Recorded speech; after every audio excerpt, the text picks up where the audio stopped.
Grease is the words. It's the words that you've heard. It's got groove. It's got meaning. Da, da, da, da. This is The Lowdown with Mr. Brown, ending the school day in the only way. Podcast. Headphones in, get listening. Don't skip ahead, watch this instead. So crank the sound, share it round, and to start the ep off nice and fine, we're gonna play a new old favorite of mine. Open audition and make a new track. I hit reduce reverb to stop the feedback. There is a danger I can peek for you. More hear the outside noise of the adjoining room. Fifth period. About films that we're screening. Hello, everybody, and welcome back to Fifth Period, the film podcast hosted by two media teachers, where today's film selection is the one that I want. It is the one I want. Who, honey. So don your T-Bird leathers, your pink lady pinks, Yeah, you pick best pinks. and get ready for a doo-woppy musical episode with Grease. My name is Mr. Brown, and with me as always is... Hey, it's Mr. Boylan. Hey, Sonny Boylan. Oh, don't ever compare me to that man. You've got similar hair to Sonny. I hope that's the only comparison that's been made. Yeah, well, that's fair. Now, for anyone who doesn't know, before Mr. Boylan and I were doing the pod together, I was, of course, doing the pod with Mr. Whittle. So in our first year of podding, unbelievably, this film never came up because it was one of Mr. Whittle's absolute favorites. So I thought it only fair, since he is the one that actually started up Film Club, and we wouldn't be podding without him being the instigator of all of that, we should reach out and see how he feels about the fact that he's going to be missing out on one of his favorite films. And he sent in a really nice video. He detailed some of his favorite moments. He went through why it meant so much to him. So, yeah, take a look. Hello, boys and girls, and welcome to what I'm sure will be the greatest episode of the Fifth Period podcast. Now, it is a life of illusion, wrapped up in trouble, laced with confusion, which may have you asking the question, what am I doing here? Well, let me tell you what you're doing here. Grease. Grease is a word. It is a word that you heard because it has groove and it has meaning. Yes, I believe that it is a fantastic musical that would be one of my favorite movies of all time. Bit of history with me in Grease. I would have seen this movie at least 50 times. Probably got to watch it when I was like 5 or 6 years old with my brother and my sister and I. It was back in the days when they had some contentious content. They would censor it. So I'm pretty sure the copy that I had a few of the more maybe lewd lines changed in the songs. You know that ain't no trash when you're spending lots of cash. One time where it was being played on a Saturday night, the movie was starting at like 8:30, and then it was also the audio of it in its entirety was on the radio. So you could watch the movie and listen any way you want wherever you had a radio signal. My brother and I used to fight over who would be Danny and who would be Kaniki when we would act out Grease Lightning. I'm pretty sure as the older brother, I got to be Danny most of the time. I did press play on this film last Thursday after Mr. Brown told me that you guys were covering it for the Fifth Period podcast. And I think I had a arguably better time with it this time round than I've ever had before, because I got to look at it as a media teacher, but still kind of enjoy it for all its memories and all its inherent kind of beauty that it has in it. I think the movie pops from the screen. The colors and the costumes are fantastic. I love the editing. Some people criticize the film for its lack of depth, maybe a little bit of misogyny in there as well. But I'd argue that as a coming of age film, I think the characters do go through a lot of learning, and that kind of allows us to be a bit more forgiving of some of the stuff that happens in the film. A couple of favorites for me. My favorite scene would be the dance hall scene. I just love that from end to end. Hand jive's an awesome scene. Not my favorite song, but definitely very cool. Although like the main characters have some great quotes, iconic stuff. My favorites actually came from some of the smaller characters, namely from the T-Birds. So Sonny. Let's hear it for the toilet paper! I just find that hilarious for some reason. My favorite character is an interesting one. I'd say it's probably Rizzo. I think Rizzo has the most depth out of any of the characters we meet. We get to know her as an antagonist at the start, putting Sandy in front of Danny just because she knows it's going to cause trouble, her kind of growth. And yeah, I just really like Rizzo. I think cheekiness of her is really endearing. I'd say my favorite song is probably Summer Nights. It's a bit of a go-to for everyone, but there's a reason for that because it's awesome. It's just a lot of fun. We get to kind of know the characters as well, so it's important to the narrative, but it's just a bopper. The theme song is technically my favorite song, but the theme song doesn't count because that was kind of written after the fact of the movie to have a song that's a bit more modern. That's got more of a 70s vibe. So yeah, that's me on Grease. I hope you enjoy it as much as I do, or at least close to how much I enjoy it. Rydell forever and bon voyage. And I want bop-a-loo-bop, I want bamboo. Thank you heaps to Wits for making a special appearance for a special film choice. Absolutely. After all, he and this film do go together like a ramalama-lama, ka-dinkity-dink-a-dunk. Always they do. That's what they say, That right? is what they say about Wits and Grease. So when I told him we were doing it, he asked if we could put in our favorite song selections as we went through. Okay. And then when he recorded that, I was like, mine's pretty much the same as what he said. So my favorite song is definitely Grease, but if we're not counting that, if that's not an official song, a close second for me is Summer Nights. I guess my more specific one would be the Grease mega mix of Summer Nights. Then and it's Grease got all of Lightning. it in there. Exactly, it's fantastic. It's just like a good little assortment of tracks blended together that I definitely haven't had a good boogie on a dance floor to. We all have. We We all have. It's not even a in these guilty leather pleasure. jackets, and It's we just- love it. it's just when a it comes pleasure. on, it's you rush the D floor. But no, it was really good just to sort of hear how important the film is for Wits. And that background. With a big colourful background, putting us to shame, mate. Jeez Louise. Get you in the musical spirit, all that saturation. But yes, I did think the fact that his selection and my selection were being the same was a bit of a ramalama coinkity dink-a-dink. All right. That's where we're at. That's That's where we're at. But no, we did say that. that perhaps some of the other things that he said were his faves throughout the film, we may not be in as much agreement on. We'll unpack that. We'll get there. We'll get there. Now, in addition to talking through Grease today, we will also be doing our quickly watches and doing 5 favorites for dance sequences in movies. First one for 2025. That's it. So if you want to jump ahead to any of that, I will leave time codes in the description below. Hi, I'm Emerson, and today we're going to be talking about Grease. Thank you heaps to Emerson for her intro to the pod today. So it was actually the first time I was meeting Emerson last week. Me too. I had barely made it through the door before she came and introduced herself. I think she's a bit of a fan of Grease, so she was kind of brought along because of the selection. And who amongst us isn't? But because she was there with like Charlie and Chloe, who we had on for the intro a couple of weeks back, I think they kind of worded her up. And now she's surpassed them. She did an intro all by herself. Exactly. It's even better than doing a duet. A duet. Although for a musical episode, a duet is somewhat appropriate. That's true. Hopefully you're coming back to Film Club. We've got you hooked now with such a great selection. But yeah, super, super lovely to meet you. You were very, very friendly, and hope to see you at the next Film Club. Absolutely. Thanks again, Emerson. All right, let's jump in to Grease. Now, the opening. We've got Love is a Many Splendorous Thing.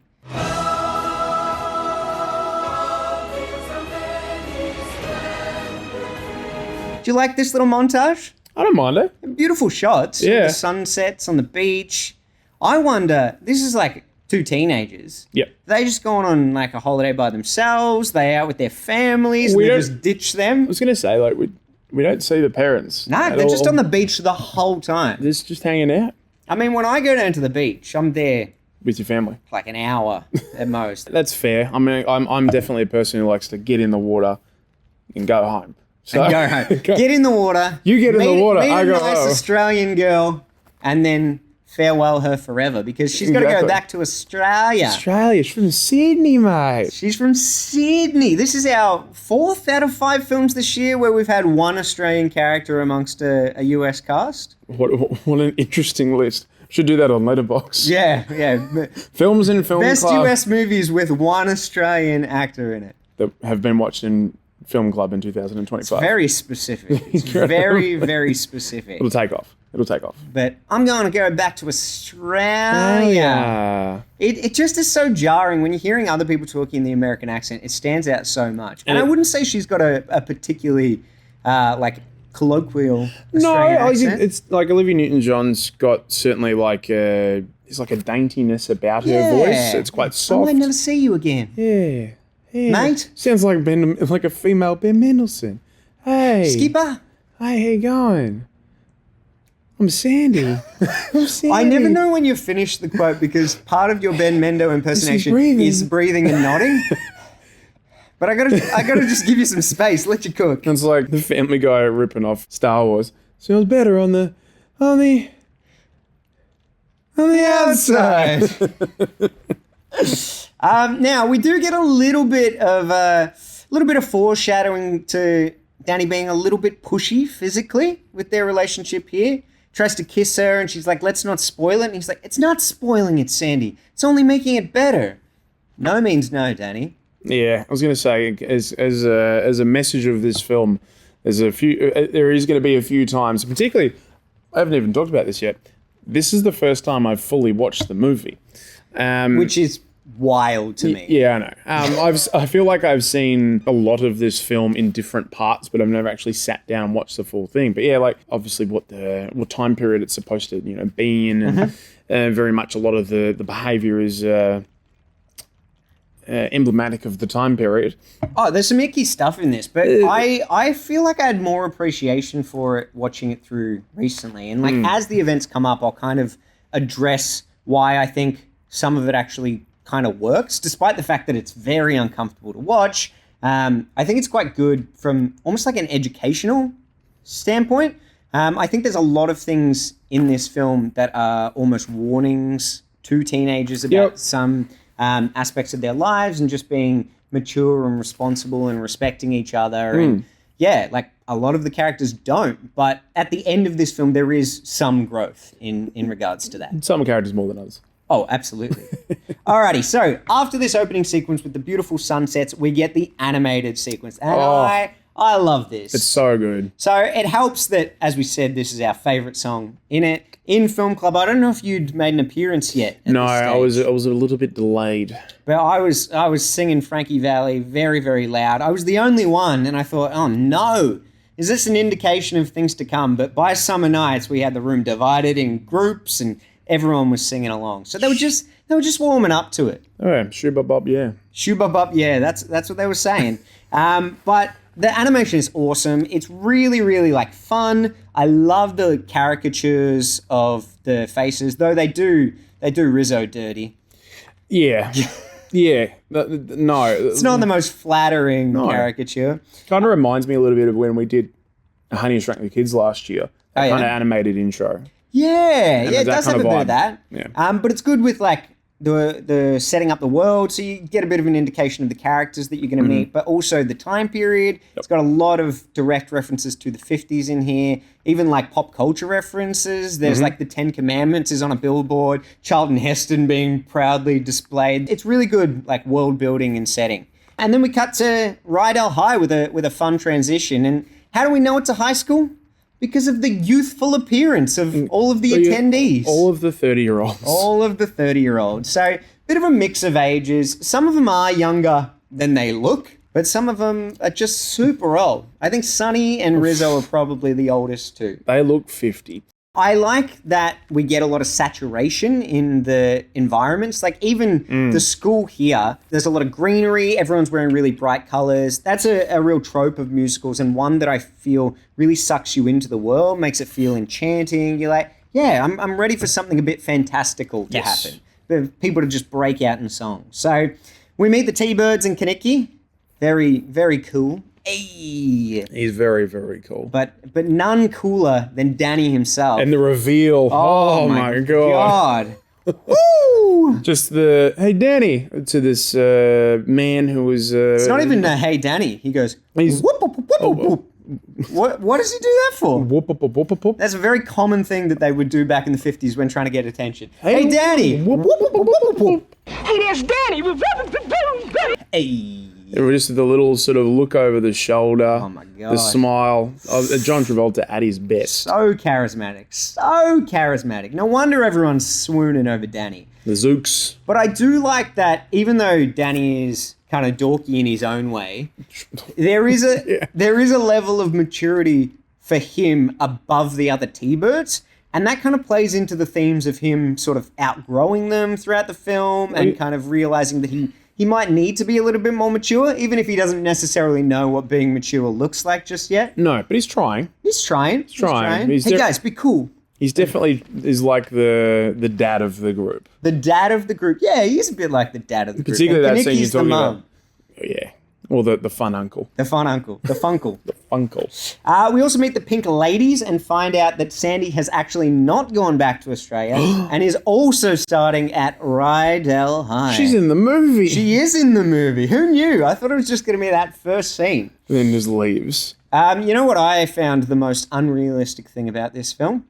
When the bell goes, everyone immediately goes into class. What's that like? Where's the kids coming in 20 minutes late? 20? You're lucky. Yeah, sorry. That was... they're keen to get to my class. They're only 20 minutes late. Keen to get to your class? Mm-hmm. That's it. Damn. I feel like I might have struck something a bit too personal for it's you. just you know me. Self-deprecating is my modus operandi. Oh, and if you want it self-deprecating, I'll deprecate for you. Yeah, you will deprecate myself. That's it. So we get a couple of other players here. We get Eugene, who is just the most stereotypical geek. Yep. My glasses kind of person. We get Principal McGee, and we get Blanche playing the old vibraphone. So good. We actually play the vibraphone when we do productions here at school. We play the vibraphone to let people know that intermission is over. So good. As a little homage to Grease. Yep. But Blanche is just the best. She's all like tangled up in the tape, and she's doing comedy gold here with the physical comedy. They do something similar in Glee as well when like Sue becomes principal, Jane Lynch's character, and Becky is playing it, but is just playing it all over the place, like dun dun dun dun dun dun dun dun, dun, and she's like stop. So no.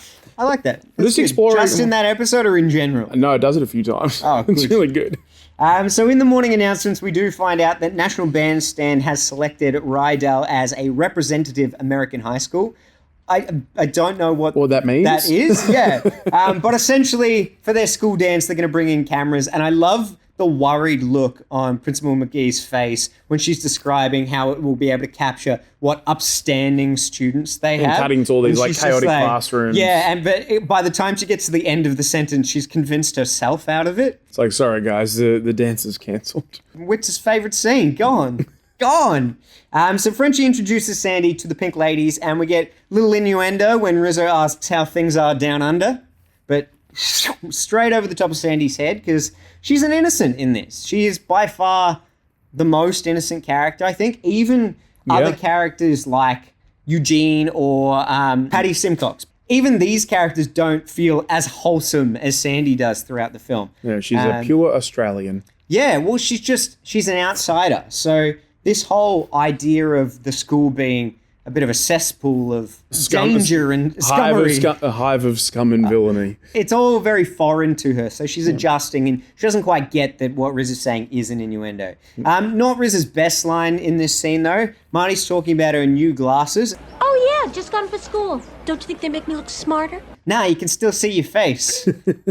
She's just so horrible to them all. She's just got zingers for days. And It's that deprecation we're talking about. It's a love language. She's really good at it. She's really good at it. So we also do meet Patty Simcox here, who is so good. The unwavering enthusiasm is great. She's running for vice president. Yep.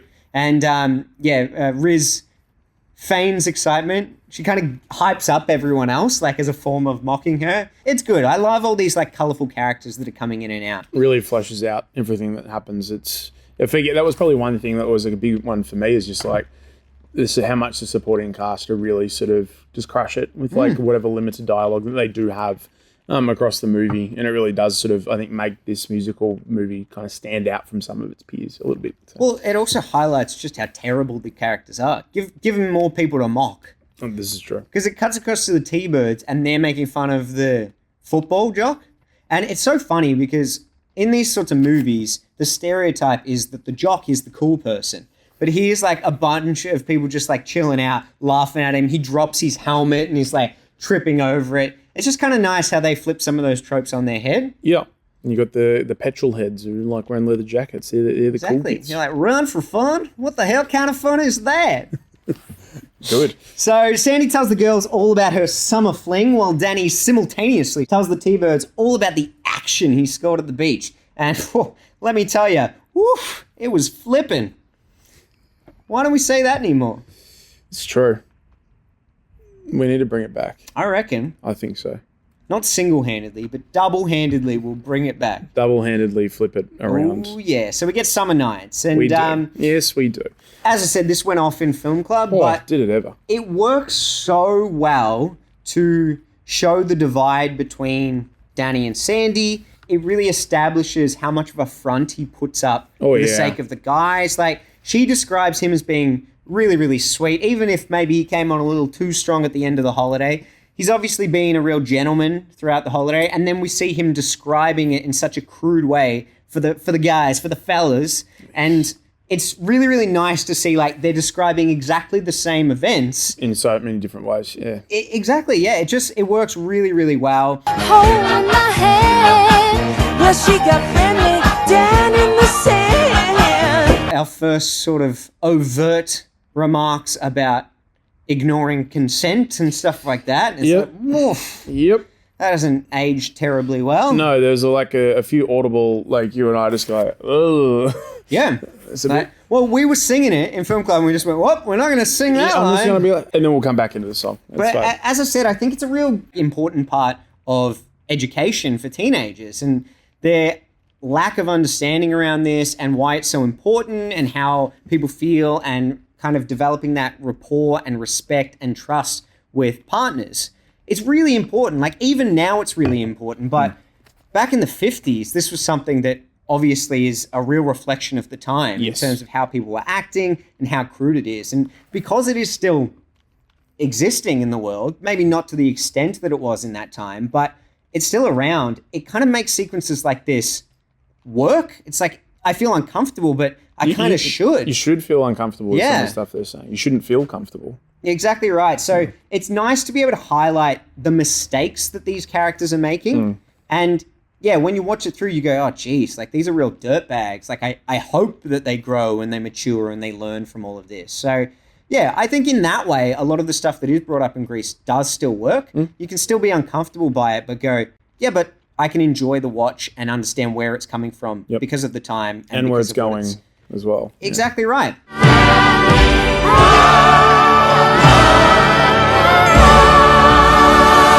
At the pep rally, Sandy has joined the cheerleading team, and boy, is she terrible. Yeah. That cartwheel. Oof. Oof, ba-boof. Oof for boof. 2 out of 10. Yeah, but still, it's enough to get Coach Calhoun geared up, and he gives his big speech about how they're going to rip him, and they're going to tear him up.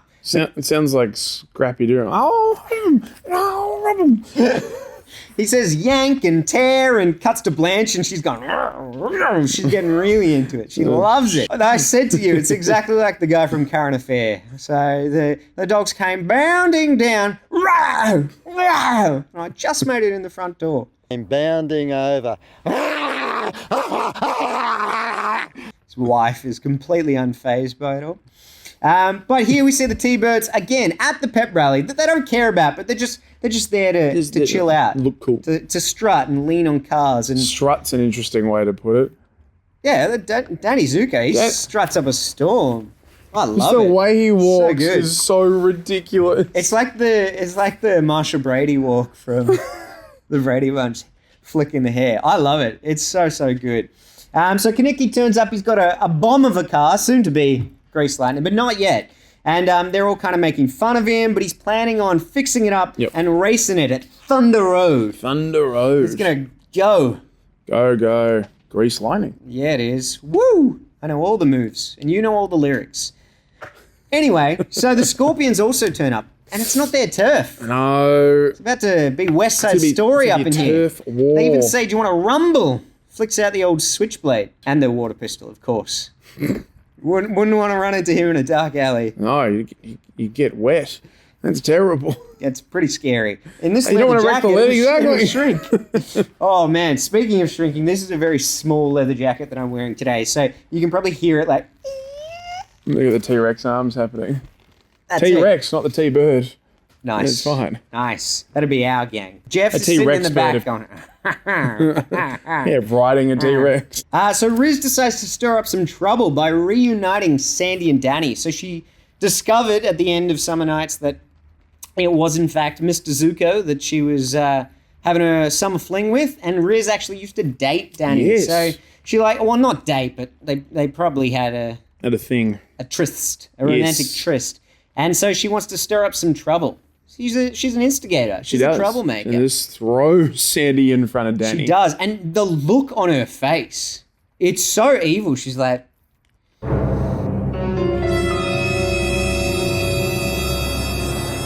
And you cut back to Danny and he just looks terrified and mortified by it all. Rizzo, you're scaring us. Nice.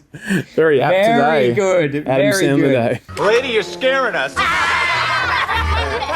Danny starts off, and I love the flip. Originally so excited, Sandy!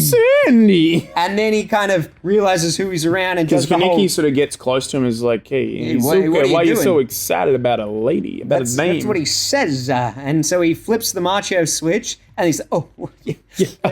That's cool, baby. It sounds like Crispin cool, Glover baby. at the start of Back to the Future. Woo, might be time to change that aftershave.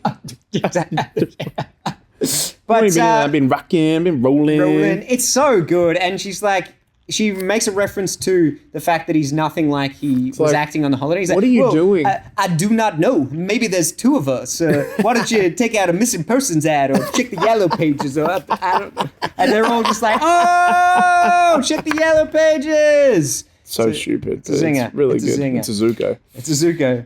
But I really like this. I love how his kind of macho fake personality is so stupid. It's so Even silly. the voice that he puts on, he's just a big silly Billy. He's a big, silly Danny. That's it. That is it. So she gets pretty offended, storms off, and because she's upset, Sandy decides to spend a night with the girls. Yeah, just having a little bit of a sleepover. Yeah, but it's not quite as therapeutic as she would have liked. No, because everyone forced starts to drink and smoke and chain piss her smoke. ear. Yeah, she's like, whoa, it's a little bit extreme for me. I'm going to leave so you guys can sing a song about me while my back's turned. It's a bit mean, hey? But they do, and we get probably one of my favourite songs in the whole movie. Well, you sing this one. Do I? Yeah, Riz. Yeah, I am Riz.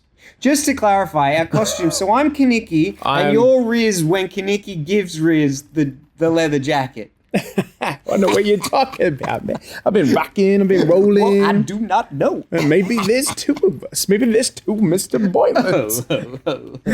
Yeah. Anyway, so Rizzo starts making fun, and Sandra Dee is such a good song. Banger. Like, she is killing it in terms of the performance that she's giving. I also just love how infectious the other characters look. Like, it doesn't look choreographed. Looks like they're just running around having fun, like they would at a slumber party. Exactly right. They've all got their own wigs because Frenchie's going to quit school and become a beautician. Exactly right. So, yeah, it's a lot of fun, and we get, hey, Fangu, I'm Sandra Dee. I'm Sandra Dee. It's really, really nice, like all the stuff that Riz interacts with. I love the teddy bear falling. It looks so natural, and then she like reacts, and there's a whole section of the song that's dedicated to that. So obviously it's all planned out, but everything just seems really, really natural. And I think that's something that's quite good, because in a musical, often things do look almost too rehearsed and too refined. And some of the fun that's happening in these sequences actually just feel like, despite the fact that they're 30-somethings, feel like a bunch of kids just having some fun. Yeah, and in this song, like, you talk about sort of like how sometimes it's like inorganic. Sometimes when a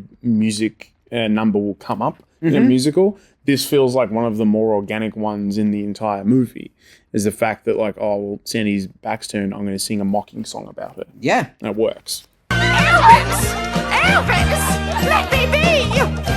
Keep that pelvis far from me! The T-Birds turn up, and Riz decides to sneak out with Kaneki. She offers it to Danny as well, but he doesn't want a bar. He doesn't want sloppy seconds. Yeah, gross. Anyway, so he wanders off. The other T-Birds get kicked out of the car, and Kaneki and Rizzo head off.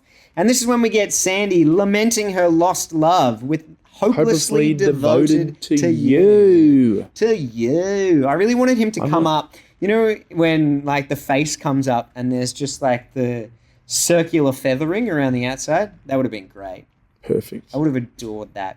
This is one of those songs that when I was a kid, I was like, skip or fast forward on my VHS copy. A bit of a cheer up Charlie situation. It is a bit of a cheer up Charlie, but I really like this song now. Like, I don't think there's a bad one in the batch. There's definitely ones that I don't enjoy as much, but this is just really nice. Like, and it helps that Olivia Newton-John can sing the phone book. Yeah, it's or the yellow pages. The yellow pages, mate. As Danny would say. Yeah. In his Australian accent, apparently. Oh yeah, you know, for a really long time, I always thought John Travolta was Australian. Why? Because I don't know, it was based off like the Olivia Newton-John stuff, and I know, like, always thought like parts of. I don't even know what it was based around, to be honest. Because of that Yellow Pages ad that he did. Yellow Jan, did you put an ad in the Yellow Pages? Not happy, Jan. Jan? Where's our ad in the Yellow Pages directory? Well, I do not know. I mean, maybe, try the Yellow Pages. I don't know. Not happy, Jan! And then eventually I found out he was American. So there you go. Cool story, week. Ansel. Last week. I found it really funny that when they cut to Riz and Kaneki kind of fooling around in the back seat, there's an acne ad playing on the radio. Yeah. Well, because we're just about to see Crater Face. Whole place is an old parking zone, Crater Face. Hey, Crater Face. If anyone needs that acne ad, it's him. Crater Face. Poor guy, man. He's got pop marks all over his face. No, he just apparently earned the name. It was good for his career, though. He kept getting like cast in things as the villain because really? it made him look more menacing. What else did he get cast in? He was a bad guy in the pilot episode of Moonlighting. What's Moonlighting? Oh, the Bruce Willis, Sybil Shepherd detective show? No. Mate, get around it. I shall. It's a winner. Anyway, so he and Rizzo have unprotected sex, which plays into the storyline. Again, it's this idea of educating people about these ideas from the 50s, but also educating people about ideas that can still happen with teenagers. And Correct. Making sure that you're being really responsible with that sort of stuff. And obviously this then plays into Riz getting pregnant later on. So tackles some really quite serious, dramatic moments as well. Sure.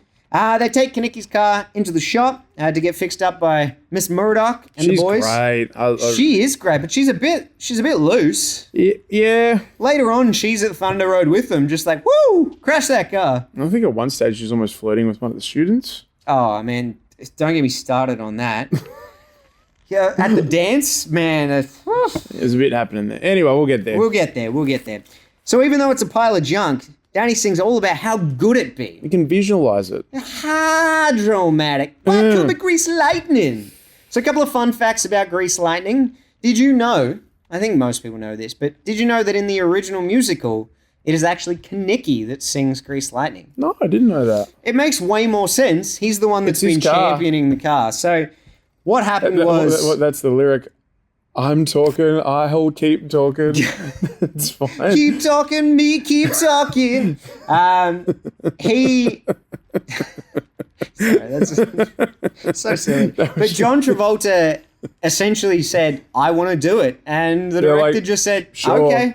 He had a bit of clout with him and he was able to convince him. But what makes this worse is that Jeff Conway was actually Danny in the Broadway show before the film came out. What? And even though John Travolta was in the show, he only played Sonny.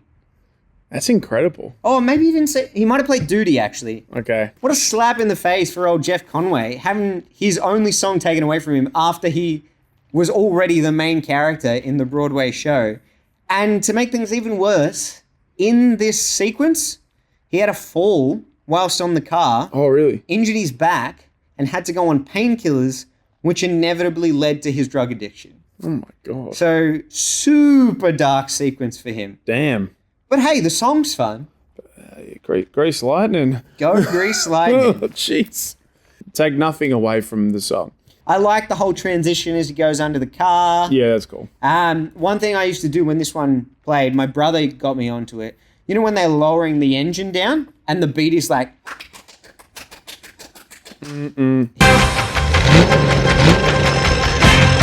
Even though I do think this is an infectious scene, Yep. if you individually look at what people are doing in this scene, it's ridiculous. Yeah, don't look too hard. Don't look at the background people. No. John Travolta's killing it because Yep. he's just such a natural, like with how he moves. So he makes everything look great, even if it's the simplest of movements. Though I don't know why at one point he just kind of runs around the car with some Glad wrap. Just in case. Wow. Just going for a run. So Sandy's on a date with hunky Lorenzo Lamas from the football team, and Danny comes in and awkwardly tries to apologize, but she just accuses him of being jealous, and we get the best fake laugh. Oh, come on, Sandy. Don't make me laugh. Ha, ha, ha. It's pretty ridiculous. It's great. It's so good. It's part of his cool guy persona. Sandy, don't make me laugh. He turns into Father Christmas. He says. It's Sandy Claus. There you go. Sandy Claus. Sandy Claus. It's not her that's doing it. No, imagine if she started going an Australian accent. Do you laugh in an Australian accent? Just laugh. Yeah, I don't Just know. laugh. I go, ha, Do ha, laughs ha. have accents? Apparently for John Travolta, Yeah, they wow, do. that's true. Because he's Australian. He's Australian. So she calls him out for not being able to commit to anything, like Tom does. So he decides to try out for a bunch of athletics teams. And This is my... it's one of my favorites. It's when they first cut to him, and he's just like wearing the glasses. He's got the jacket up. He's just smoking. And the coach walks in and just looks him up and down like what are you doing here? What is he wearing? This is a gym class. So good. So this is a scene, because I'd seen lots of the movie before. I hadn't seen this section at all. And I was like, this is hilarious. So good. And he's like, first of all, son, you need to change. Well, I know. I mean, that's why I'm here to change. He's like, cut down to 2 packs a day. And when he does change, got them shorts hiked up to his nips. So couldn't go any high. higher. He looks so funny. Like the way he wears his outfits, his is obviously tucked in even more than everyone else's. He's wearing the cap down here as he's playing baseball. Yep. It's fixing just up his hair with the comb. so funny. He's so confused about how the sport works. Like he's traveling with the basketball, just punches a guy in the stomach. And he's He like, gets a dolphin. What? What I do? But yeah, he's so defensive, gets the foul ball in baseball and then snaps the catcher's mask. This is where I really connect with Danny. He suggests long distance Why? Because running, you also don't cross-country running. You He don't goes, all like ball sports? Is that the other thing? Nah, because when people suggest long distance and cross-country running to me, I go, that could be cool. Compared to basketball? Oh, yes, mate. Yes, mate. So he's running around the track and he sees Tom and Sandy macking on. Well, not even macking on. Just hanging close. out. Just getting close. Just hanging out. Holding hands, maybe. Oh my goodness. Scandalous for the 50s. So he tries to show off and he full on stacks it. But before then, he's like builds up a fair bit of speed, and he's like, pretty good. and then he's like, I'm going to do hurdles as well. Yeah. Like there's no hurdles in long distance running. What are you doing? Maybe steeple.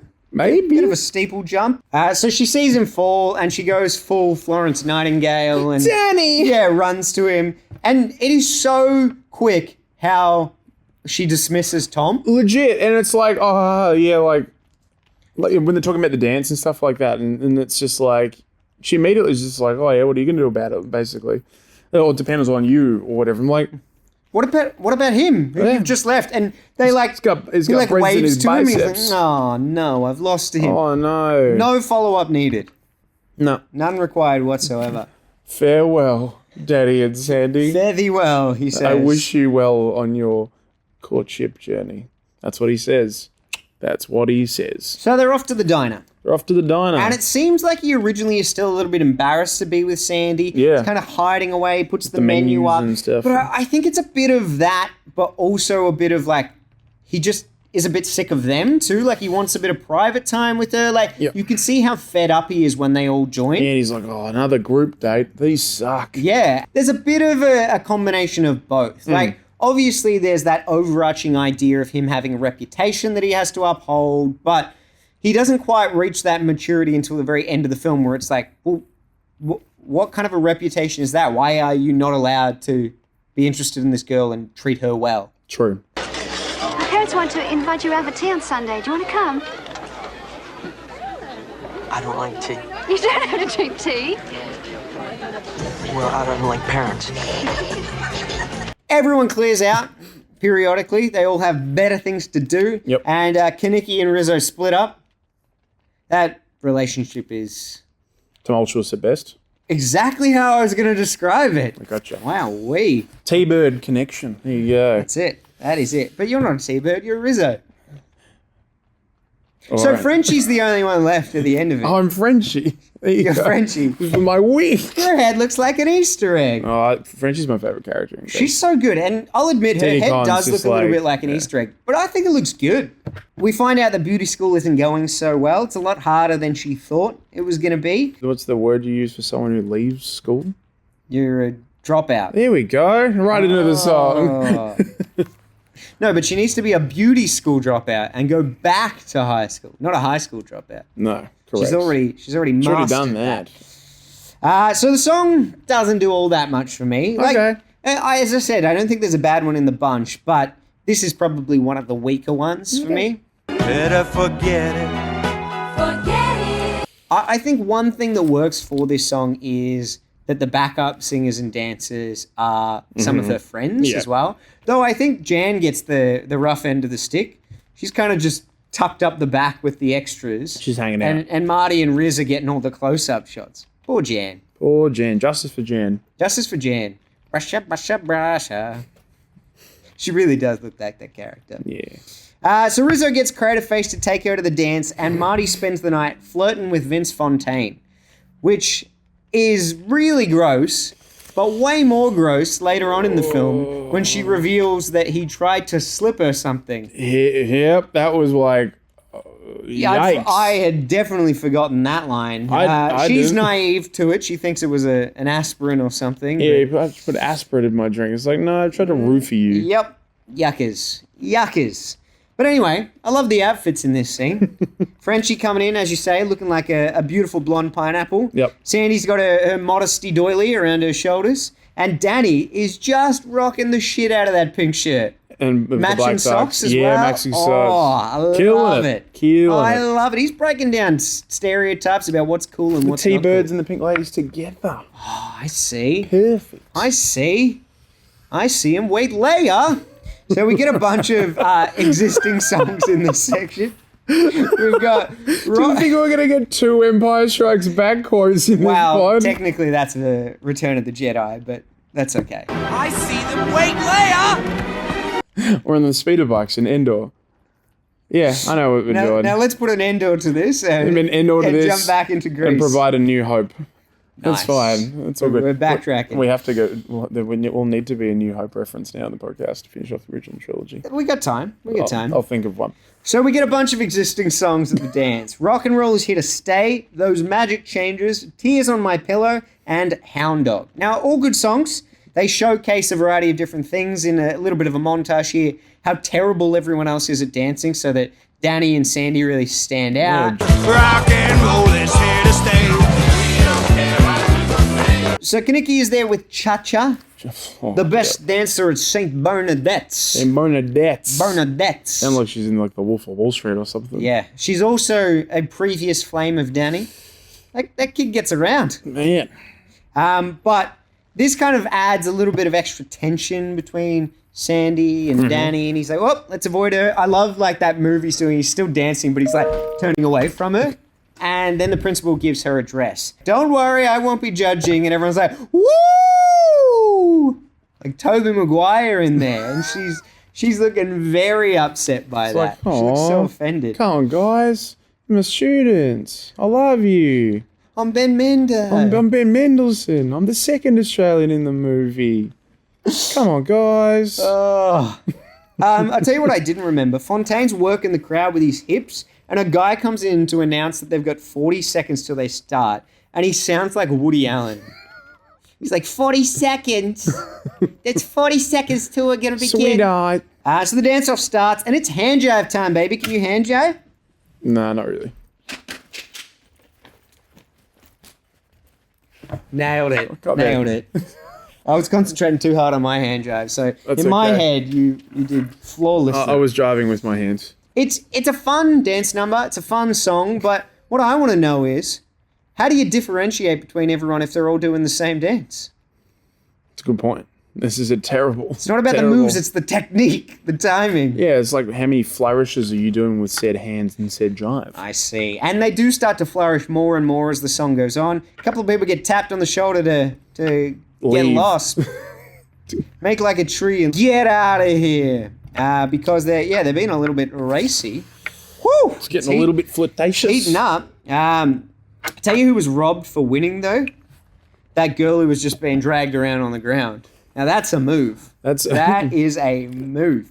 So Danny and Sandy are killing it, doing their finger guns and their lasso. They love a finger gun. They're just a couple of cowgirls. They're so good. How long do you reckon they were practicing that together before they came in? 2 days. I love like the kicking the leg forward. Even some of the really goofy moves work because how in sync they are. Yeah, they're having a lot of fun. They end up just doing like a bit of a cha-cha around the room. But you know who else is cha-chaing around the room? Cha-cha? Cha-cha, yeah. That is a lot of cha-cha. Cha-cha-cha. She intervenes and this feels, I don't know, a little forced. Sandy gets too offended, I think, in this moment. I would agree with that.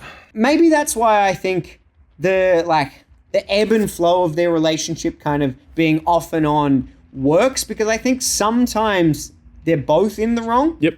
I would say more often than not, Danny's in the wrong and needs to be apologizing. But I think Sandy also kind of take things too much to heart at times. And very easily offended. Yeah, and so that kind of plays into the fact that both of them make changes towards the end of the film. Yeah, they're growing. That's it. Oh, man, but I'll tell you who isn't offended when he starts dancing with Cha-Cha. That guy in the crowd who looks like he's been, like, macking on with everyone. His, like, lips are all red. Vince and he's Fontaine. Like, oh, no, it's not Vince Fontaine. He's loving it, though. I'll put a clip in. Whit sent me a video when he was watching it. He just goes, "This is my favorite guy in the whole film. This is my guy. This guy here. This is my captain of the ship." Oh, he's loving it. It'll be burnt into your brain once I put it here.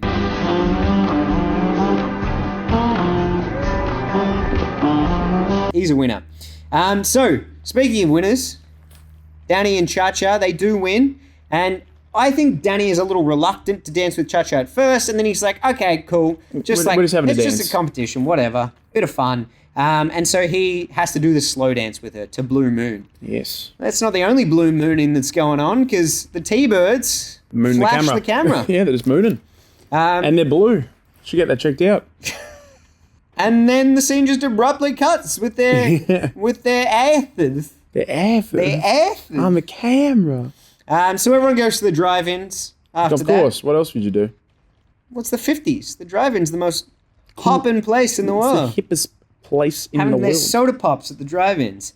I liked the references to 50s movies here. We get the Blob. Love it. We get a Dean Martin and Jerry Lewis favorite of mine, Hollywood or Bust. That's what's up on the screen. With Mr. Bascom in the car with him.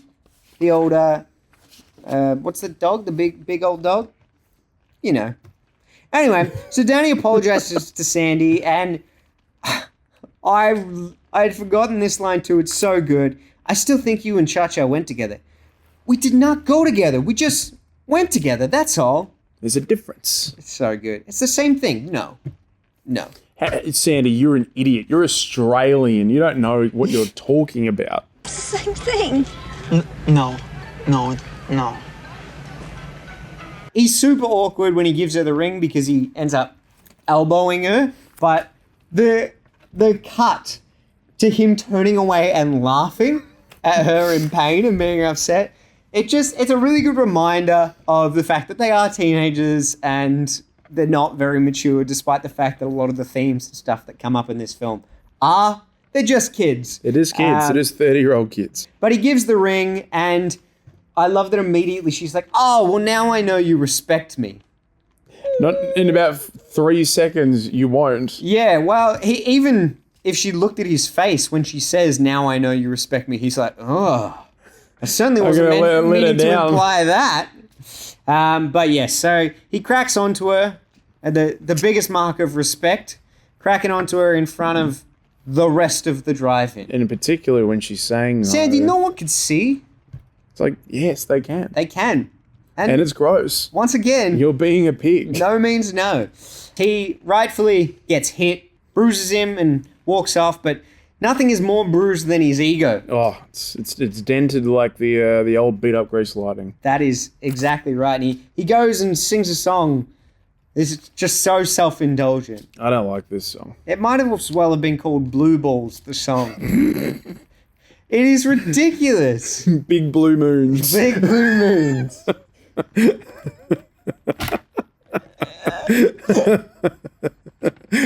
Stranded at the drive-in, branded a fool.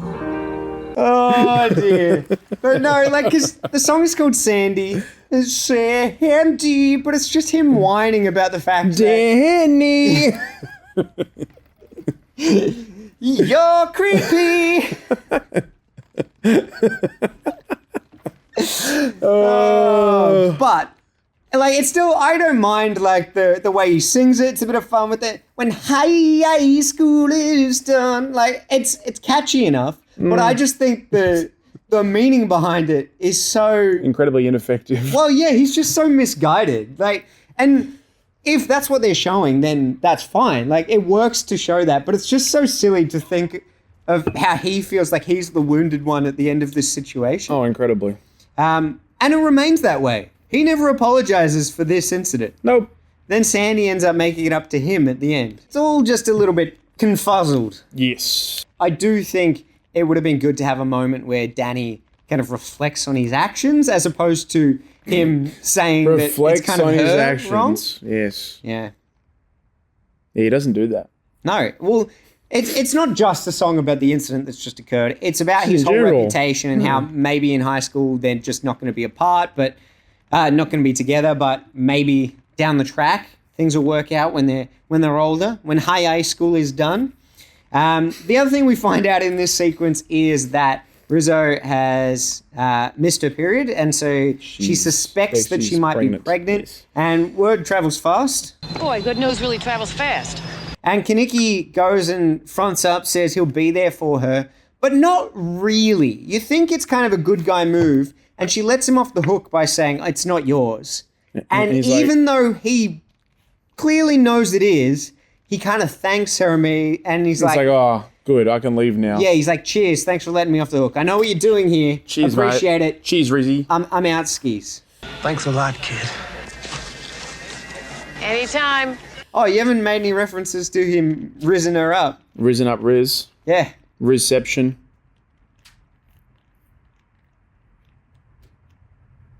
So anyway, Sandy and Riz have a little bit of a moment where Sandy's obviously found out. We can see that rumors are spreading around the school about Riz, how she might be a little bit promiscuous. Yes. And everyone's giggling and pointing her out. And being so ostracized. We get a really kind of nice song here where she sings, there are worse things I could do. Sometimes she just kind of reaches out. She's a little bit lonely. She likes to have a bit of fun. There's no harm in it. But obviously, because she wasn't practicing safe sex, there might be a little bit of harm in it in this time. Yep. And just to really hammer home that it is, in fact, Kaneki's kid at this stage, we get him fixing up the car in the distance, and she kind of looks over to him, thinks about what she's going to do next. And really do feel a lot of empathy for her character and a lot of how she kind of puts on a brave face and has this, the same way that Danny does, has this kind of character that she needs to play. This persona, or this kind of shield of bravado. But yeah, I've similar to what Whit said in his opening little video that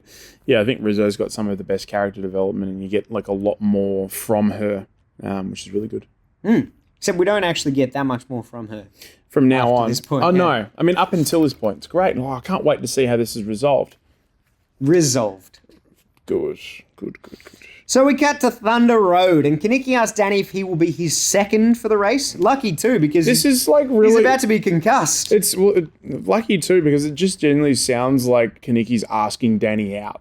Yeah. This entire scene, the way they're being like super coy about it, and like you mean you want me to ride with you? No.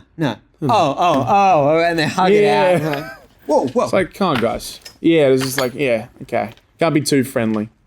Can't The be boys too are there. friendly. The fellas are there. You keep doing in front of the fellas. So their cars are at stake because they're racing for pink slips. Yeah, with old For Greyface. Kinnicky is concussed by the door of his own car. He is, and after Cha-Cha gives Craterface a lock of hair from her chest, the race is on.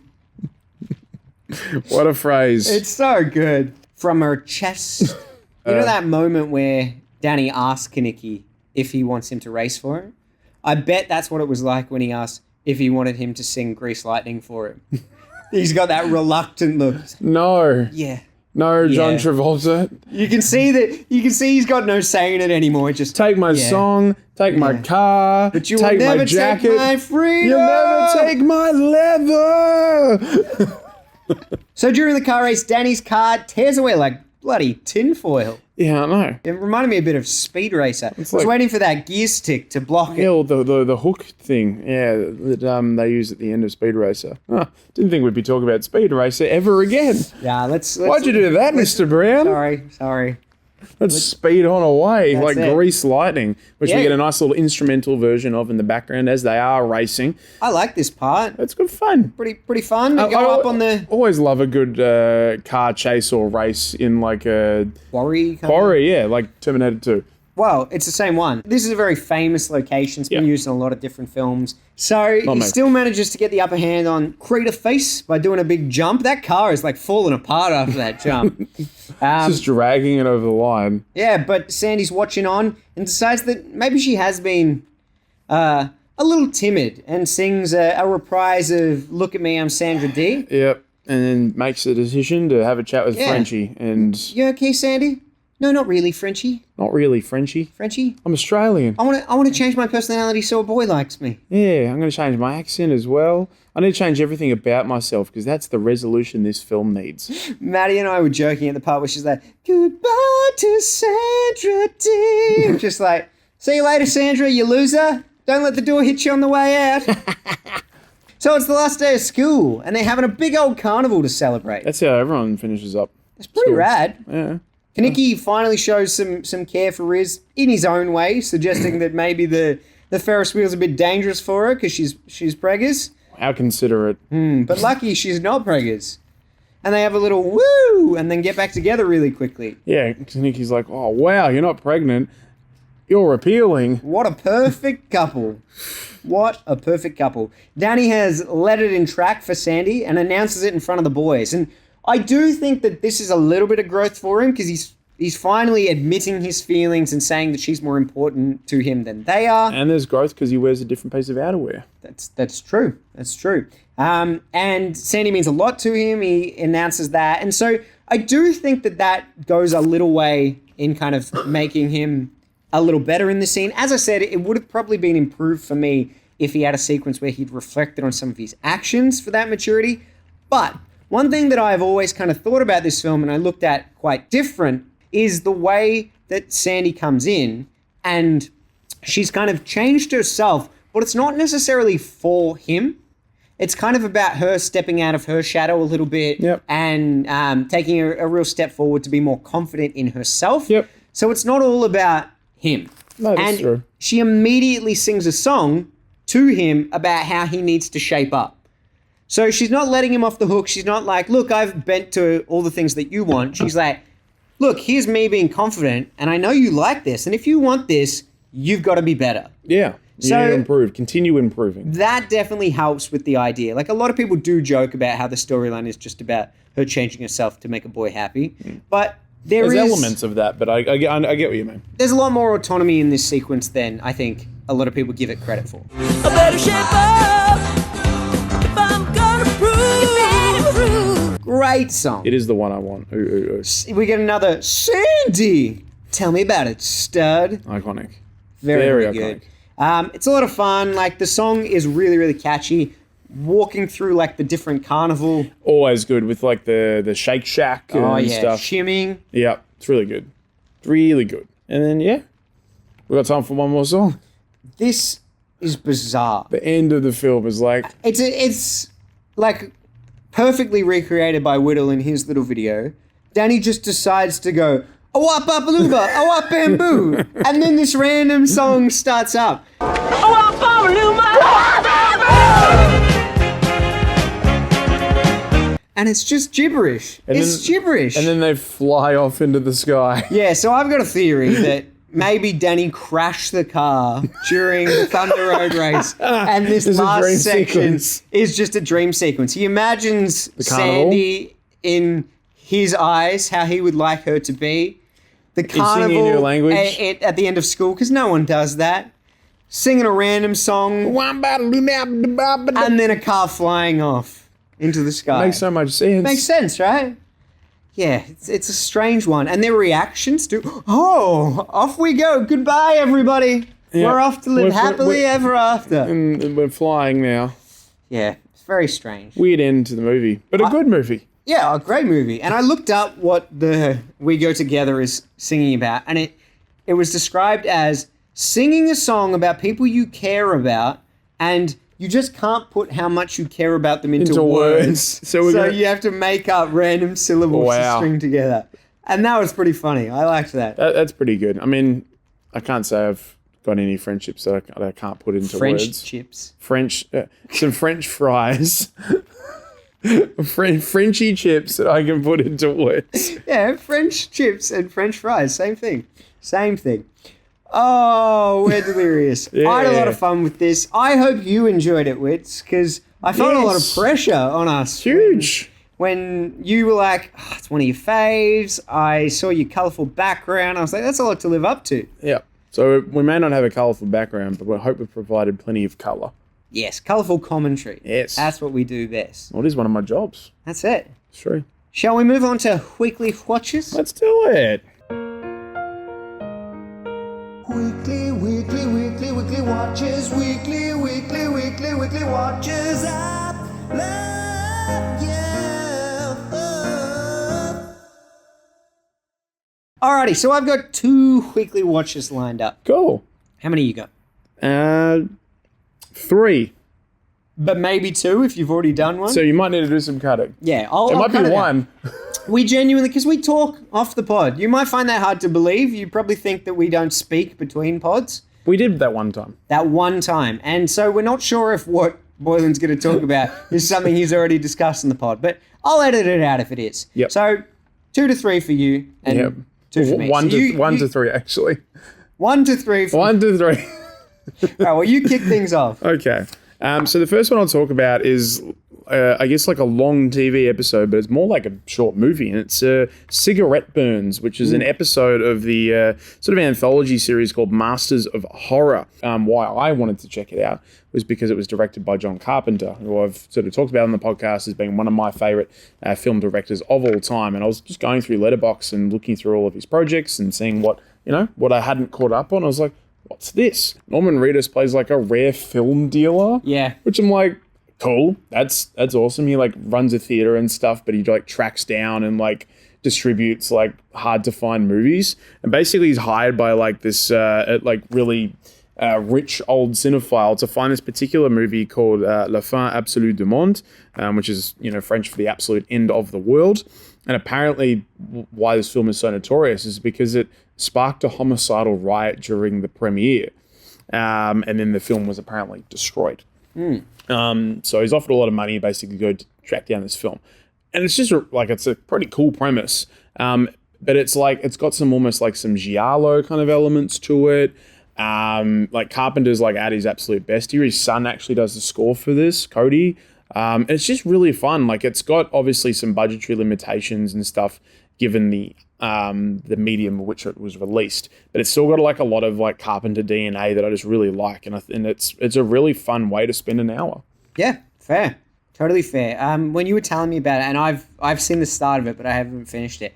It is the same premise as one of the individual episodes of the anthology American Horror Story. Yep. So American Horror Story has multiple seasons where there's an arc for the season, but then they had like a spin-off series where there was individual stories for each of the episodes. Gotcha. And one of the stories sounds very, very similar to this. So yeah, maybe this is like a legend or an existing story that's been adapted a few times. Did you say it gets pretty gory? It gets very gory and very wild. I think maybe it does probably end in a similar way. So I'll send you that one and then we'll compare. I'll go and rewatch.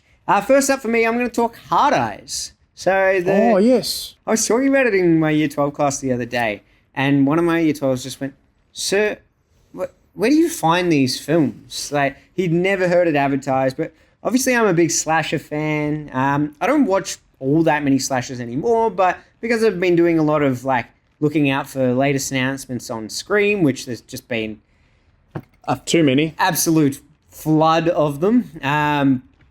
Because of that, the algorithms send me things to do with slashers, and they send me things to do with Mason Gooding. So Hard Eyes comes up. And so I checked it out. It was a bit of fun. To me, it kind of reminded me of slashers like Valentine's Day and like really cheesy killer that stalks its victims, and it had a lot of like comedic elements. It's certainly not taking itself too seriously. Some fun kills and a bit of whodunit aspects to it as well. Yeah, so, I remember. I think I brought the trailer up on last year's podcast about a film that would be good to watch. So I'm glad to hear it was an entertaining one. And is it Jordana Brewster? Yep. So from the Fast and Furious franchise, her character and another character are called Hobbs and Shaw. Oh, I love that. Gotta love that that Continuity. deep meta. Well, not continuity. Yeah, she's not 'cause Hobbs they're the and Shaw in Fast and Furious. Oh, I'm pretty sure she is. You're pretty Hobbs she is. I'm pretty. So it was a bit of fun. And the two lead characters, it's Mason Gooding and someone, I can't remember, I'm putting it up right now, but they were both really good. And like they had chemistry, but they also at times like ditch each other and then get angry at each other for ditching each other. Love that. Yeah, it's good fun. Hard Eyes, check it out. Nice. Other one that I have maybe talked about before, but maybe haven't, is Deep Rising. Basically, Treat Williams plays like this sort of boat captain for hire, and he's hired to basically get a crew of mercenaries or jewel thieves out to a cruise ship, which is mysteriously sort of, I guess it kind of gets like depowered, and then it's attacked by an unseen underwater creature. And then the jewel thieves get on board the cruise ship, they realise that everyone's been pretty much slaughtered, and then they're stuck on the cruise ship with the monster, and they've got to fight their way out. And it's just kind of silly. It's like got a bit of Poseidon about it. It's very much like a bit of a creature feature. It's just really fun, and it's like some good writing, really good, like with the team of mercenaries that are in this film, like just in terms of the character actors that are there. You've got like Kevin J. O'Connor, Jason Fleming, Cliff Curtis, really good sort of like character actors who pop up in a lot of different things. Anthony Held in it, the guy who plays Chilton in Silence of the Lambs. It's just really cool, and some of the practical effects are like, oh, that's pretty. There's one in particular that it's quite known for, which balances out some of the PS2 graphics of the creature. But it's not that bad because it's kind of like of the time, and I'm like, oh, I mean, Stephen Summers had a look at this as like, I wonder what I could do with Dwayne Johnson in these digital effects. It's just very kind of like good light popcorn entertainment, and I highly recommend checking it out. Love that. 2 thumbs up. Thank you. Finger guns. Pew pew pew. Hey. Last for me, Ted Lasso. Yes. So you gave me the Blu-ray? I did. Which I didn't realize it's not finished. There's a season 4 coming out. Yeah. So I assumed because you had a box set that was season 1 to 3 that it was over, but it feels over when you finish watching it, doesn't it? Yeah. So maybe I'll have some thoughts too. Yeah. If it wrapped up nicely and now they're milking it for that dollar bill, yo. I mean, we'll talk about it when you finish. I'm loving it. I'm really So loving glad. it. I watched it while Maddie was away, and then Maddie came back, and I was like, "You got to check this out." And she's now caught up. Yep. Which is frustrating because then it means if You're one of waiting. us isn't there, they can't watch it without the other one. Yes. It was good to have a show that I could just like smash through. Yeah. I would come in and be like, "Well, last night I did a whole nother season." But now it's like, well, we did one episode, but I love it. It's really good. The whole cast is amazing. Stacked. Not a single one of them doing their original accent. Nope. But I think the thing that I adore most about it is it's really good at subverting your expectations. So a lot of familiar ideas come up in the show that would come up in a lot of other television shows, a lot of other dramas that would string out and kind of last for a season's arc. Yes. and they just deal with it and they move on. And what I really appreciate about that is it's those kinds of frustrating things that they use in dramas so that they can kind of make it seem like something is a bigger deal than it is. Yep. But if the characters just take a moment to discuss it and talk it out, they can overcome it.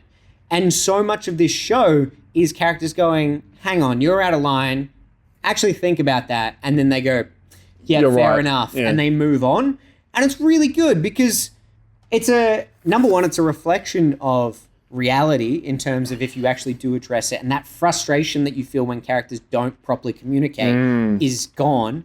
But another thing is it really shows like the Ted character is so nice, like to his own detriment sometimes. Yeah. And it works so well to make you feel this incredible sense of empathy for what he's going through, because he literally is so kind to even the worst people to him. So true. And it's amazing. It's really, really nice. The arcs of the characters over the seasons, so good. Yep. Some really good characters become really evil characters and vice versa. Yep.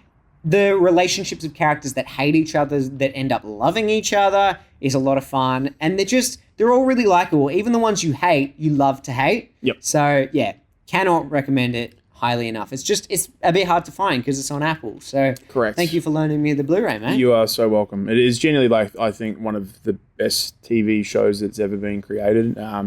It balances the heart and the comedy like so well. Like some genuinely like gut-busting laughs, like really good writing. It's really sharp comedy. It just comes together really nicely. So I'm very intrigued to see how you find the end of it all. I'm going to talk about a TV show, and I definitely haven't talked about this one before. It's the newest iteration of The Man Without Fear. It's Daredevil Born Again. So I started watching it literally last night. I'm cautiously optimistic with how things are going. I've got really, really great memories of the original Netflix series. With Charlie Cox in the titular horned role. The opening fight scene's a little bit interesting to look at. But how you going? Yeah, and I was like, okay. But plot-wise, I mean, there's some big stuff that happens in the first like 20 minutes of the series. And I'm like, righto. Let's get into it. But I really like all these characters. You know, Vincent D'Onofrio as Kingpin is truly outstanding in his role. Keen to sort of see how things are. I feel like I need to catch up on stuff because I watched Hawkeye, but I didn't watch Echo, so I'm not 100% sure where that character is. I think he's trying to run for mayor. That was something I was going to ask you. So, as someone who hasn't seen all of the original Daredevil stuff, is it something I need to watch? I think so, yeah. Okay, which is interesting because they kind of marketed it as like a new. You could come in new, or you could appreciate it. I don't more think if so. you'd seen some other stuff. I think genuinely you would definitely appreciate it more, but at the moment, happy to be back in this world and the street level crime of New York City. Nice. I'm glad we got through weekly watches before the Power Pack Day. I'll swap it for our next segment. Okay. I was going to go to Tashi Station and pick up some power converters. There you go, mate. There's your New Hope reference. Thanks, bud. We got 5 favorites. Above all else. We got 5 favorites that we think are top shelf.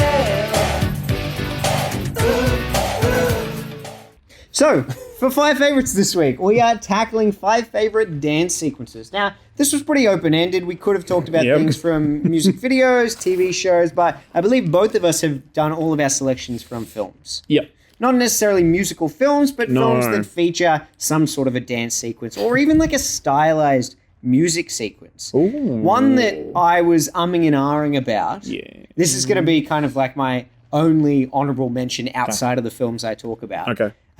Was the Singing in the Rain sequence from Shanghai Nights. You know, where he's like fighting, but then he ends up doing like a little dance with the umbrella Just as a well. classic Jackie Chan. Yeah, like it's stylized movement, but I couldn't quite justify it as a dance sequence. I don't think you could. Yeah, so it didn't quite make the cut. But what did in my first position is Singing in the Rain. So of course, lots of really, really good sequences in here. I had the Broadway melody, the Gotta Dance, Good Morning, Singing in the Rain itself, make them laugh. But the one that I picked for my great dance sequence is the Moses sequence. Moses supposes his toes are roses. Anyway, that whole part is incredible. You got Donald O'Connor, you got Gene Kelly. They're just synchronized, tapping along on the tables. They jump down. Like, the two of them work so well together, and I think it's probably the best example in the film of both of their best moments being fused together. So, yeah, it's just, I always find it really incredible when people are dancing in unison, and they are so sharp that you literally can't tell the difference between them. Moses. Great dance sequence. Nice one.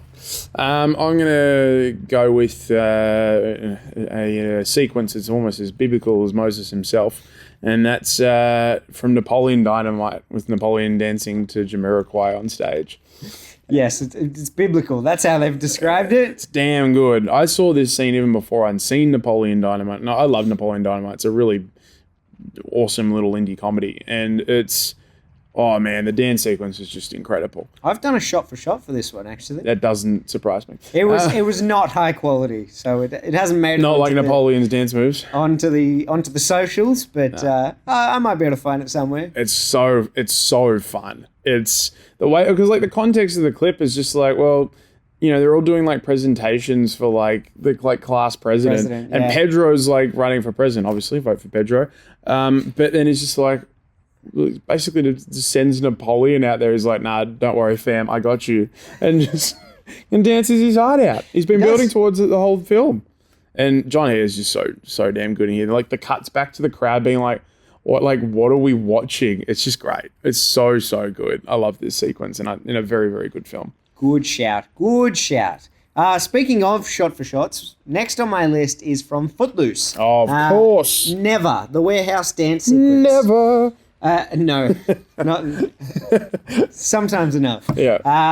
But I just love this sequence. Part of the reason I wanted to recreate it was always a sequence that I found so captivating. Yep. I found out much later on that it wasn't Kevin Bacon that was doing a lot of the stuff. No! He did have a gymnast come in and do some of the more fancy moves, but he himself has joked about this online recently. Putting some fun facts out there. So he posts photos basically being like, look at me, but it's not photos of him. Gotta love Kevin Bacon. It's such an incredible sequence. The location is awesome. And I just like the idea of dancing out your anger. And it spawned so many kind of parodies, but also just homage to this as well. Like that idea of dancing out anger being incorporated in other things, even if it's not a direct reference to Footloose, it's still been inspired by it. So yeah, had to mention Never. Good call. In fact, it's so good of a call, I'm actually going to slot my honourable mention in to my list. So I'm going to take out the end dance sequence at Little Miss Sunshine, which I think is an absolute ripper, dancing along to Rick James. But speaking of dancing angry, I would have the Town Called Malice scene from Billy Elliot. Which is I love Billy Elliot as a film. I love Jamie Bell. This scene is just, it's just really, really good. And Billy's dancing on to The Town Called Malice by The Jam. Always have a good affinity with that song. I remember my dad playing it in the car like a lot. So when I found out it was in the movie, I was like, oh, this is great. And he's really dancing angry, like down the street and like smacking into bricks and stuff. And like, you know, his mates watching him on. And so it's just really good. I really love a lot of the messaging of this film. It's just really fantastic. And yeah, this is like one of my favorite sort of dance sequences from a very dance-heavy film. Nice, very nice. Next for me, another one that I've mentioned many a time, A White Christmas. So great dance numbers in this. You've got a song literally called Choreography. The best things happen when you're dancing. You've got Vera Allen and Danny Kaye coming together and dancing beautifully together in this awesome like outdoor set. But I had to go with Abraham, which is not even a song that's super well known. It doesn't have any lyrics in it, but it's just a musical beat where, again, Vera Allen comes out and just crushes it. So all of the best dance sequences, Mandy, stuff like that throughout the film, she steals the show. She is an incredible dancer, so much so that I actually think a lot of her singing was overdubbed because she was hired for her dancing ability. Oh, wow. But yeah, she makes all of these performances. And this is just like a really fast tap number. I'll slot some clips in of it, but it's incredible.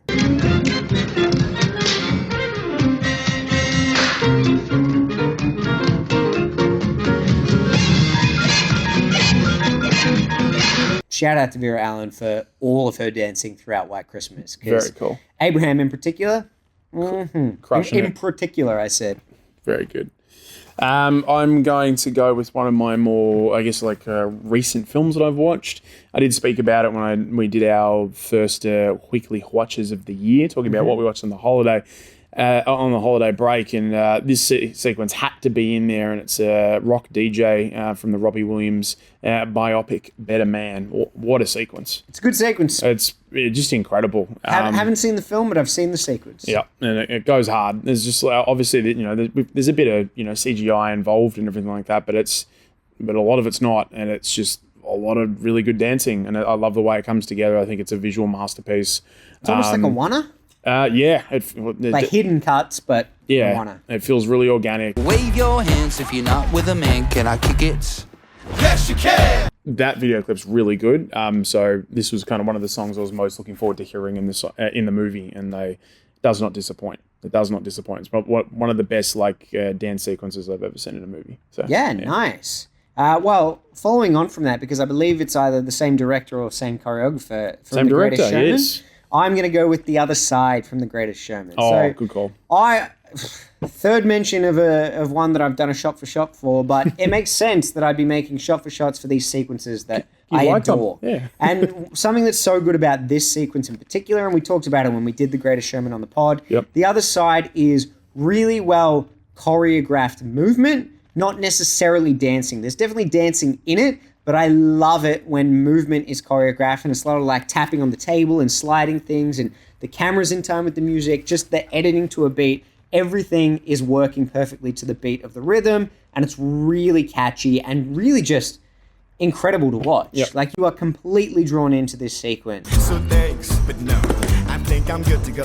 Absolutely had to give it a shout out, even though it's had quite a few mentions on the pod before. Any more Hugh Jackman and Zac Efron shout outs we can give? It's welcome, right? Exactly right. There was a couple I did think about for Greatest Showman, and I was trying to get a High School Musical 2 could have been definitely sort of in the mix potentially for bet on it or anything like that, but not the case. My last two ones are very much not musical movies at all. Mine isn't either. Cool. My next one is from Pearl, and it's her audition on stage. Oh, yeah. When Mia Goth is absolutely going off, and it's kind of terrifying. I did think about also potentially doing when she's dancing with the Scarecrow as well. But yeah, it's her audition scene. It's it's wild. It's just a fever dream, and all then the background dancing and stuff coming it's just in. nuts. And I'm we've talked at length about how that film feels like a demonic Wizard of Oz, and it never feels like it more than in that scene. Yeah.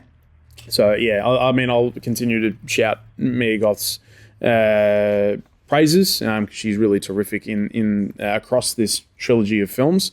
But yeah, I think she's just absolutely crushing it in Pearl, and then we get the big, the disappointment afterwards. The sequence, I'm a star, so good. Which eventually I will put on my Christmas tree, which I saw on the internet at one stage around Very Christmas, funny. which is one of the funniest things I've ever seen. It's pretty good.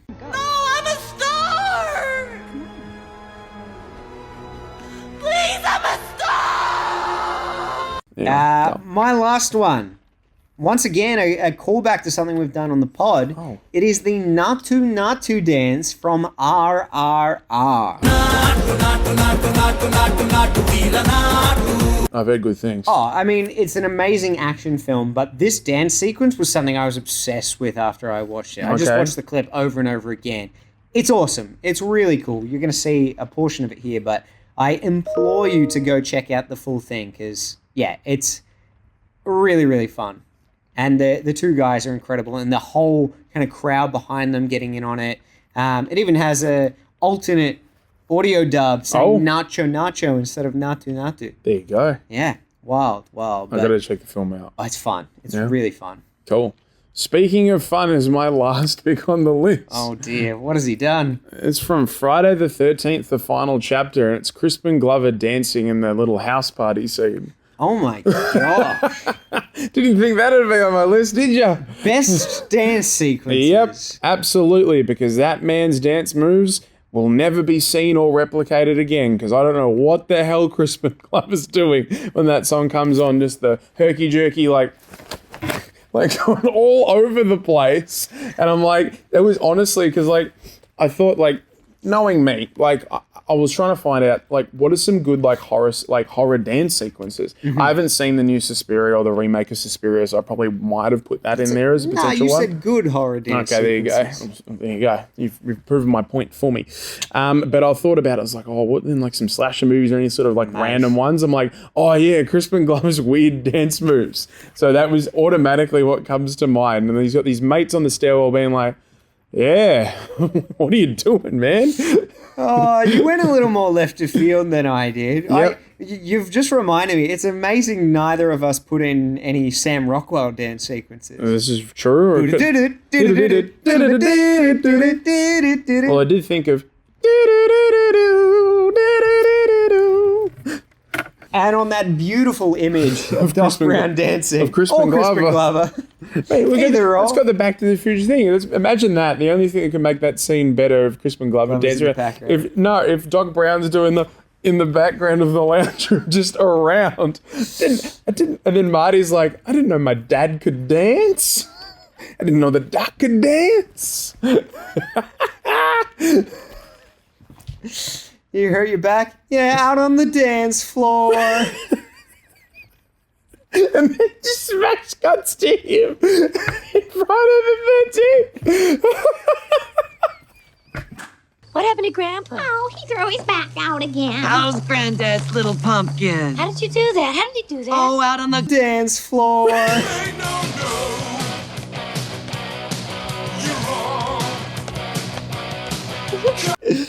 Oh, on that very silly note, guys, remember to like, subscribe, share it around. We're probably going to go back to audio for a little bit, but let us know if you do enjoy the video podcast. You get to see us breaking a little bit more, laughing hysterically at things. We thought we really needed to do this one as a video just for wits. And it was so lovely to see him too. Yes. We got to give a shout out to Chloe and Charlie who recommended this film as well. Thank you as a bit of a palate cleanser after I was less than impressed with last week's selection. Were you? Well, maybe I was too hard on him. But thank you very much, guys. And on that note, Mr. Boylan and I are going to inexplicably fly our car off into the sky. So thank you, odds and ends and fans and friends. We'll catch you at the next film club. See.